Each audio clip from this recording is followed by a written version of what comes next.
تمہاری سیکریفائس ہی تمہیں اوپر لائے گی.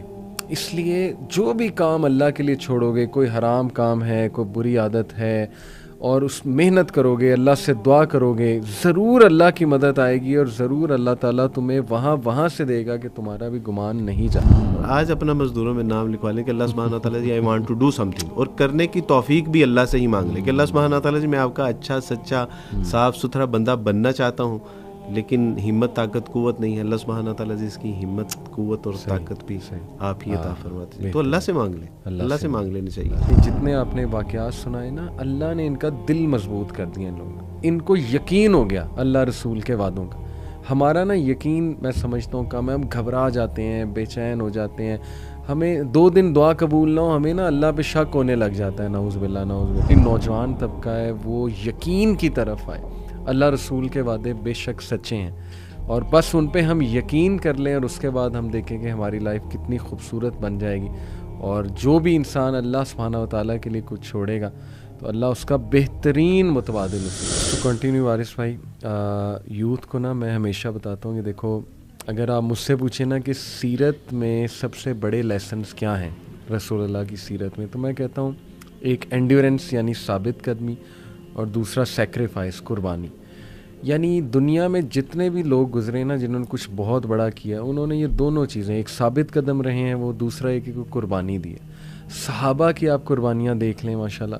تو میں یہ نوجوانوں سے کہتا ہوں یار ہم نے کیا قربانی دی ہے اللہ رسول کے لیے, کبھی تم نے سوچا ہے بیٹھ کے؟ ہم سے تو اتنی قربانی نہیں وارث بھائی دی جا رہی کہ کوئی تصویر فحش قسم کی کھل جائے سامنے تو ہمارے ہاتھ کانپتے ہیں اس کو منیمائز کرتے ہوئے, یا موبائل پہ کچھ کھل جائے, یوٹیوب پہ کچھ کھل جائے تو ہم اپنی آنکھیں بند کر لیں. مطلب ہم نے کہاں قربانی دی ہے؟ ہم تو ہر بات پہ کہتے ہیں نہیں میری خواہش پوری ہو جائے. ہم تو ہر دولت کی کہیں سے آفر آئے, حلال و حرام کی جو ہے نا وہ بغیر کوئی کیئر کی ہم کہتے ہیں کہ نہیں بس یہ ہونا چاہیے. تو ویئر از دی سیکریفائس؟ جب سیکریفائس نہیں ہے, اللہ معاف کرے, اللہ معاف کرے, تو ایسا نہ ہو کہ قیامت والے دن وہ جو منظر ہے کہ رسول اللہ صلی اللہ علیہ وسلم حوض کوثر سے پانی پلا رہے ہوں گے, تو ایسا نہ ہو کہ ہم لوگوں کو اللہ نہ کرے کہ دور کر دیا جائے کہ بھائی آپ نے تو کچھ کیا ہی نہیں, یو ڈونٹ ڈیزرو اٹ.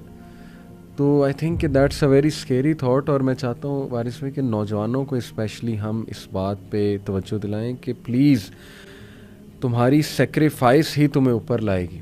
اس لیے جو بھی کام اللہ کے لیے چھوڑو گے, کوئی حرام کام ہے, کوئی بری عادت ہے, اور اس محنت کرو گے, اللہ سے دعا کرو گے, ضرور اللہ کی مدد آئے گی, اور ضرور اللہ تعالیٰ تمہیں وہاں سے دے گا کہ تمہارا بھی گمان نہیں جاتا. بالکل صحیح بات ہے علی بھائی. دوسرا اس میں یہ ہے کہ آج ہم نے یعنی آکسفورڈ میں ایڈمیشن لینا ہو تو کہ کتنا سخت ٹیسٹ ہے.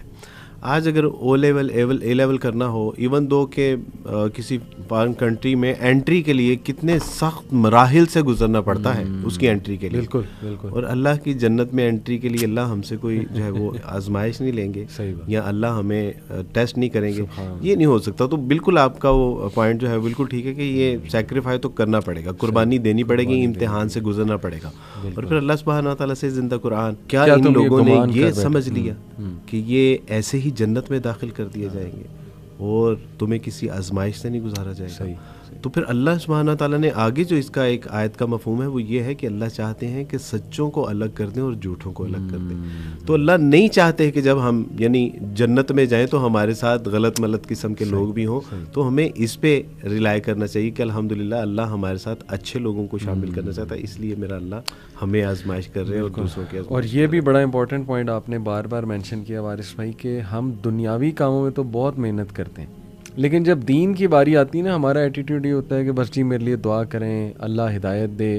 تو بات وہی ہے کہ دیکھیں جب دنیاوی معاملات میں you have to strive, you have to struggle, آپ کو ٹاپ پہ آنے کے لیے, تو دینی معاملات میں ایک بندہ یہ کیسے کہہ سکتا ہے. بلکہ اس کی نا مثال ابن القیم نے بڑی خوبصورت ایک مثال دی, دعائے شافی میں غالباً ابن القیم نے کہا کہ ہو از اے فولش پرسن, بے وقوف انسان کون ہے. انہوں نے کہا بے وقوف انسان وہ ہے جو بیج لیٹ سے پیاز کے بوئے اور ایکسپیکٹ کرے کہ اب سیب نکل آئے گا یا آم نکل آئے گا, یا لیٹ سے انہوں نے کہا کہ اس سے بھی بڑا فولش پرسن وہ ہے جو بیج ہی نہیں بو رہا ہے اور وہ بس بیٹھا ہوا انتظار میں کہ اب درخت اگ جائیں گے, اب جو ہے نا وہ مجھے بڑا پھل مل جائے گا. تو انہوں نے کہا کہ یہی معاملہ ہے جس نے کچھ بیج ہی نہیں بوئے نیکی کے, کبھی کچھ کیا ہی نہیں, اللہ معاف کرے, تو پھر ظاہر ہے کہ وہ کیسے ایکسپیکٹ کر سکتا ہے کہ اب اس کے فروٹس جو ہیں. جی بالکل صحیح. اور یہ ہمارے ڈیلی لائف میں بھی ایکسپیریمنٹ ہے. جی جی, یعنی کون سا کام ہے جو ہمارے یعنی کچھ محنت مشقت کرنے کے علاوہ یا ہل جلنے کے علاوہ جو ہے وہ ہوتے ہیں. ہر کام کے لیے جب ہمیں مشقت کرنی پڑتی ہے تو پھر دین کے لیے بھی. اور اس میں مولانا آزاد فرماتے ہیں کہ دیکھیں اللہ سبحانہ تعالیٰ کی فصل بہت بڑی ہے, یعنی دین کا کام بہت زیادہ ہے, اس کو مزدور چاہیے. اور آج اپنا مزدوروں میں نام لکھوا لیں کہ اللہ سبحانہ تعالیٰ جی I want to do something, اور کرنے کی توفیق بھی اللہ سے ہی مانگ لیں کہ اللہ سبحانہ تعالیٰ جی میں آپ کا اچھا سچا صاف ستھرا بندہ بننا چاہتا ہوں, لیکن ہمت طاقت قوت نہیں ہے. اللہ سبحانہ تعالیٰ جی اس کی ہمت قوت اور طاقت بھی آپ ہی عطا فرماتے ہیں. تو اللہ سے مانگ لیں, اللہ سے مانگ لینی چاہیے. وارث بھائی یہ جو ماشاءاللہ ریورٹس ہیں جو ماشاءاللہ آپ کے ہاتھ پہ اسلام قبول کرتے ہیں, کیا کبھی ان میں سے کسی ایک نے یہ کہا ہے کہ میں کہاں پھنس گیا یا کہاں پھنس گئی یا بڑی مشکلات ہو گئی ہیں میرے لیے وغیرہ وغیرہ؟ نہیں, میرے علم میں ایسا نہیں ہے کہ جس نے شعوری طور پہ اسلام قبول کیا ہو. اور اس نے یعنی ایسا, اس کی ایک بنیادی وجہ یہ ہے کہ جو شعوری طور پہ پڑھے لکھے سمجھدار لوگ ہیں ان کو آغاز میں ہی اس بات کا اندازہ ہو جاتا ہے کہ دس از ناٹ ایزی جاب. ان کو پتہ چل جاتا ہے کہ یہ بہت کڑا مرحلہ ہے, مشکل مرحلہ ہے, اور شاید اس وجہ سے بھی وہ شکایت نہیں کرتے. دوسری وجہ یہ ہے کہ مجھے تو آج تک یہ بات سمجھ نہیں آ سکی کہ اسلام میں اگر مشکل مرحلوں کا تذکرہ کیا ہے تو اس کے بعد اللہ سبحانہ تعالیٰ نے پھر جن نعمتوں کا تذکرہ کیا ہے وہ بے بہا ہیں. ان مع العسری یسرا, ہر مشقت کے بعد, ہر یعنی مشکل مرحلے کے بعد ایک آسانی بھی ہے. پھر اللہ سبحانہ تعالیٰ نے کہا کہ دیکھو اگر تمہارے ساتھ کوئی زیادتی کرتا ہے اور تم بدلہ لے سکتے ہو, الا یہ کہ تم اس پہ زیادتی نہ کرو, اور اگر تم اس کو معاف کر دو تمہارے حق میں یہ کہیں بہتر ہے, اس پہ اجر ہے. رسول اللہ صلی اللہ علیہ وسلم, ایک شخص آیا اور اس نے یہاں سے پکڑا رسول اللہ صلی اللہ علیہ وسلم کو, اور یہودی تھا, اور کہا کہ اللہ کے رسول میرا مال مجھے واپس کیوں نہیں کرتے, یا آپ میرے مال کو جو ہے وہ اس پہ قبضہ کرنے کا ارادہ ہے. عمر فاروق رضی اللہ تعالیٰ انہوں نے اپنی تلوار کے اوپر ہاتھ رکھا اور کیا ہی قریب تھا کہ اس کی گردن مار دیتے. رسول اللہ صلی اللہ علیہ وسلم نے عمر کی طرف دیکھا اور فرمایا کہ عمر کیا ہی اچھا ہوتا کہ اگر آپ اس کے قرض کی ادائیگی کر دیتے. اور پھر فرمایا کہ عمر اس کو اس کے قرض سے کچھ زیادہ دینا. اس کے پیچھے کیا تھا؟ اس کے پیچھے یہ تھا کہ یہ بجائے یہ کہ اس کا جو ہے وہ ایکشن پہ ریئیکشن دیں, اللہ کے یہاں جو ہمارے لیے نعمتیں ہیں وہ ہمارے لیے کہیں بڑی نعمتیں ہیں. میری اہلیہ محترمہ, میں نے جب الحمدللہ میری دوسری شادی ہو گئی اور کچھ لوگوں کی طرف سے آؤٹ سائڈ سے جو ہے وہ ان کو کچھ ریئیکشنز آنے شروع ہوئے کہ اب یہ چلے جائیں گے. اہلیہ باہر پڑھنے کے لیے جانا چاہتی تھی شادی سے پہلے, پھر شادی ہو گئی تو انہوں نے کہا جی مجھے خدشہ ہے کہ آپ شادی کر کے کہیں باہر نہ چلے جائیں. تو علی بھائی میں نے ان کے خدشات کو محسوس کیا اور میں ان کی انزائٹی اور ان کا جو سٹریس تھا اس کو فیل کیا, اور ان کو یہ تھا کہ یہ گھر بیچ کے نہ شاید چلے جائیں.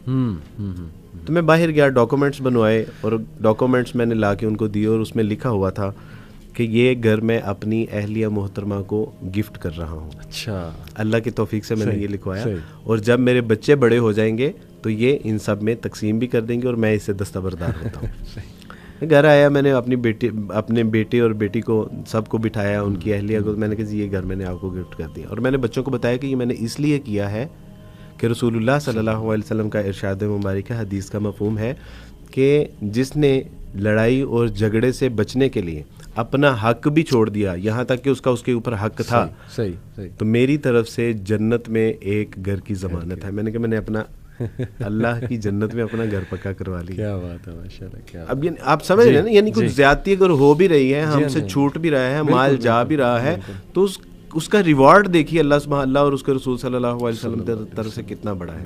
اور ایک دن پھر میری اہلیہ نے وہی ڈاکومنٹس میرے سامنے ایسے کر کے پھینکے اور کہا کہ مجھے عبد الوارث کا مکان نہیں, عبد الوارث چاہیے. Can you imagine? جنت میں بھی گھر مل گیا اور یہاں خیر یہاں بھی معاملہ. تو ان کی وہ سٹریس, وہ تو ان کو شاید اس بات کا بخوبی اندازہ ہے کہ یہ جو تنگی, تکلیفیں, پریشانی, مجبوریاں ہماری طرف آ رہی ہیں, اس کا اجر ہے. ایک عورت, ڈاکٹر اسرار رحمہ اللہ کے بیٹے عاطف وحید صاحب ہمارے استاد ہیں, ان کی کال آئی کہ عبد الوارث وہ فلاں نیو مسلم, اس کا انتقال ہو گیا ہے. اور اس کی تدفین و تکفین کرنے والا کوئی نہیں ہے. تو عبد الوارث وہ ذرا دیکھ لیں. میں آؤٹ آف سٹی تھا, علماء اکرام سے کہا, 3 علماء اکرام اتفاق سے اس وقت اویلیبل تھے اور تینوں چلے گئے. اچھا.